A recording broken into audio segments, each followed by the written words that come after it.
Oke, sabar dalam kemaksiatan itu seperti yang kita lihat di video tadi dan diceritakan sama teman kalian yaitu Kamila. Di situ Kamila tidak ikuti temannya untuk mencontek dan tidak berbohong kepada kedua orang tuanya bahwa nilainya anjlok. Maka Kamila itu bisa menahan dirinya nih untuk tidak memaksa diri itu berbohong. Yang dibenci keempat ada sabar dan tawakal. Sebelum ibu menjelaskan sabar dan tawakal ini, siapa tahu arti tawakal? Siapa yang tahu? Ya, dibilang? Betul. Jadi ketika kita sudah berusaha semaksimal mungkin nih, kita serahkan hasilnya kepada Allah Subhanahu Wa Taala dan kita terima dengan lapang dada. Terkadang kan saat kita udah berusaha semaksimal mungkin, pasti kita ingin sesuatu itu harus sesuai dengan ekspektasi kita. Padahal sebaliknya, hal itu baik karena Allah itu pasti tahu mana yang terbaik untuk kita dan mana yang buruk untuk kita. Dan setelah kita mengenal apa itu sabar dan pengertiannya kita sudah paham, sudah paham kan kita pengertiannya?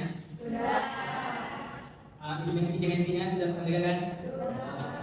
Terus kita harus tahu dong, kenapa sih kita disuruh bersabar, ya kan? Ya.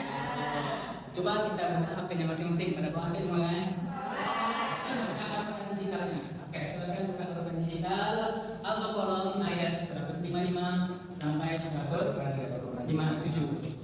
أعوذ بالله من الشيطان الرجيم بسم الله الرحمن الرحيم ولنبلونكم بشيء من الخوف والجوع ونقص من الأموال والأنفس والثمرات وبشر الصابرين الذين إذا أصابتهم مصيبة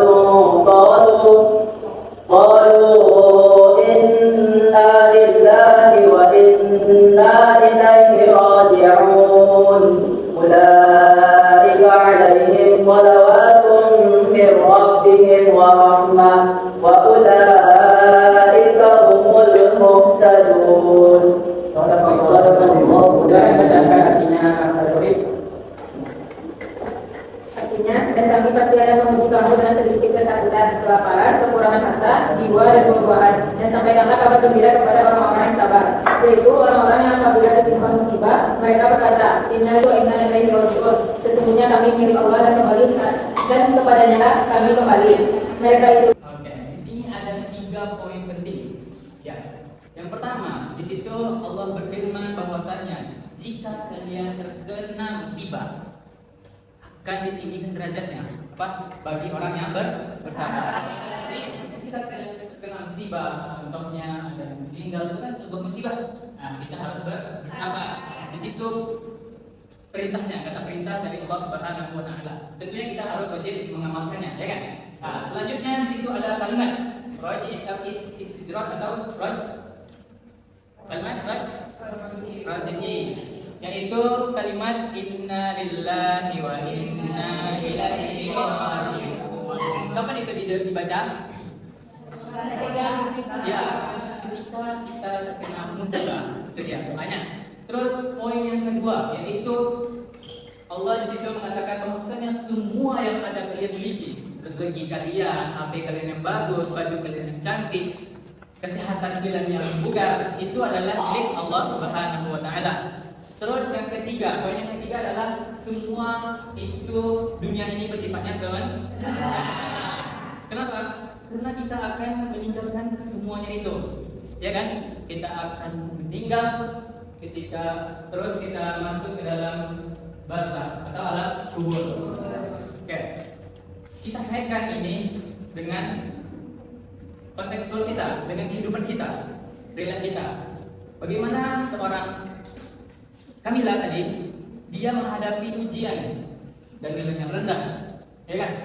Dia menerima dengan sabar, tidak marah, tidak menyalahkan siapa-siapa. Itu adalah bentuk sabar tersebut. Oke, di sini paham kan? Maksud dari dalil dan poin-poin dalil tersebut. Paham? Kalian, setelah kita memahami konsep sabar dari Al-Quran, sekarang kita melihat bagaimana Rasulullah SAW menjelaskan sabar itu melalui hadis-hadis beliau. Sebagai teladan yang baik umat Muslim, Rasulullah SAW tidak hanya mengajarkan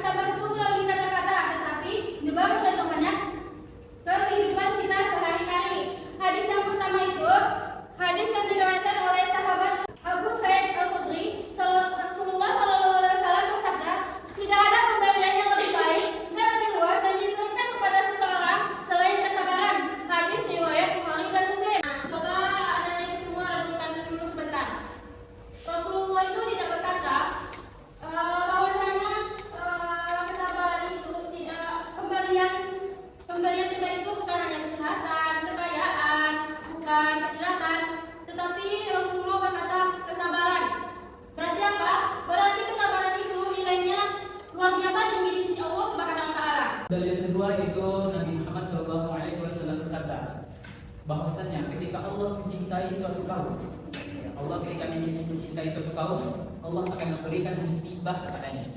Nah, jadi di sini kenapa Allah memberikan musibah? Di situ adalah bentuk kasih sayang Allah Subhanahu wa taala kepada hambanya. Contohnya, ketika kita lagi dalam proses untuk mencapai tujuan dan ketika di pertengahan jalan kita terkena musibah, itu sebenarnya bukan Allah itu tidak sayang kepada kita. Kan seringkali kita dalam hidup kita tuh, Allah kayaknya nggak sayang lah sama aku, ya kan? Penting nggak sih jadi merasa itu, menyalahkan takdir biasanya, ya kan? Nah, sebenarnya adalah ujian dari Allah Subhanahu wa taala bagaimana sih kalian bertahan dengan proses tersebut. Kita semua sudah paham tentang materi hari ini? Ya.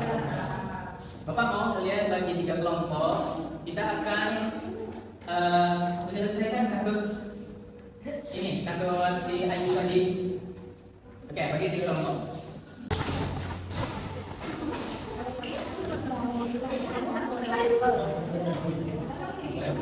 Nah, kepada perwakilan kelompok maju satu orang. Kelompok 1, kelompok 2, kelompok 3. Kelompok 2.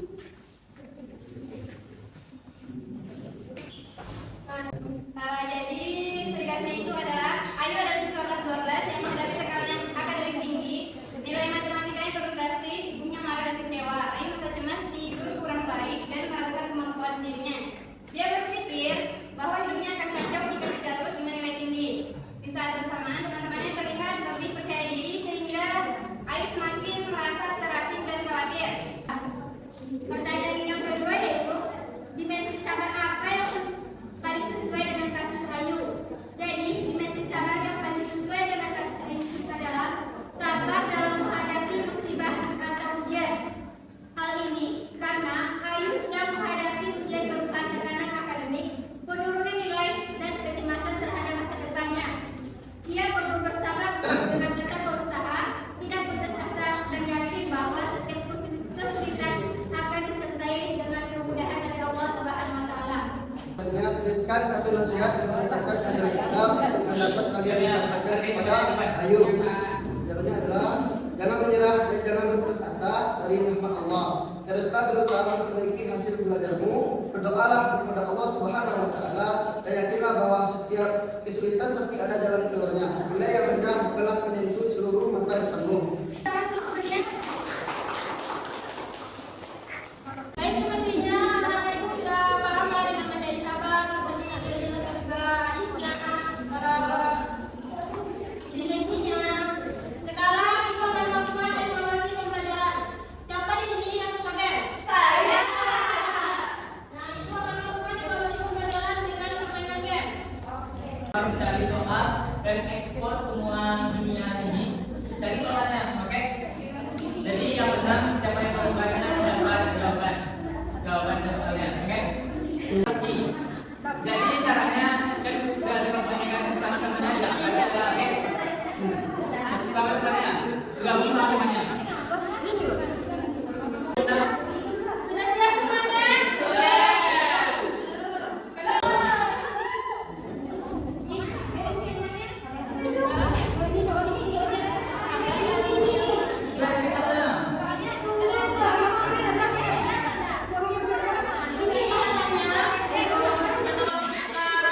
Singkat ya. Bagaimana permainannya? Jadi berarti saya materi kita pada pagi hari ini. Ibu mau ada ibu yang diinfokan materi kita pada pagi hari ini. Sampai bisa. Zaki boleh menginfokan sedikit aja materi kita pada hari ini.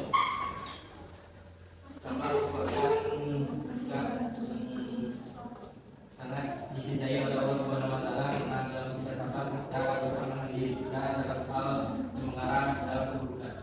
Ya, baik. Kepada Jamila juga boleh. Jadi kesimpulan dari hari ini sabar itu adalah menerima ujian yang memberikan karena di balik ujian itu pasti ada hikmahnya.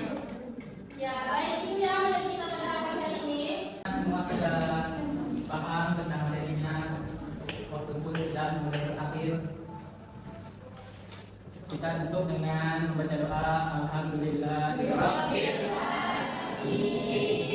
Oke, sebelum menutup pembelajaran hari ini tentunya ada satu kata-kata, yaitu berusahalah, karena usaha itu adalah bukti kesungguhan kalian, dan bersabarlah adalah kunci kalian untuk bertahan.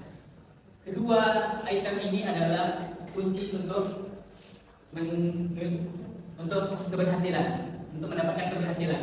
Kegagalan bukanlah tentang kalian itu sudah berakhir, bukan chapter akhir. Akan tetapi kegagalan adalah satu langkah untuk menjadi berhasil dan satu langkah untuk mencapai tujuan. Nah, kita tutup dengan wassalamualaikum warahmatullahi wabarakatuh. I just had to let you know you're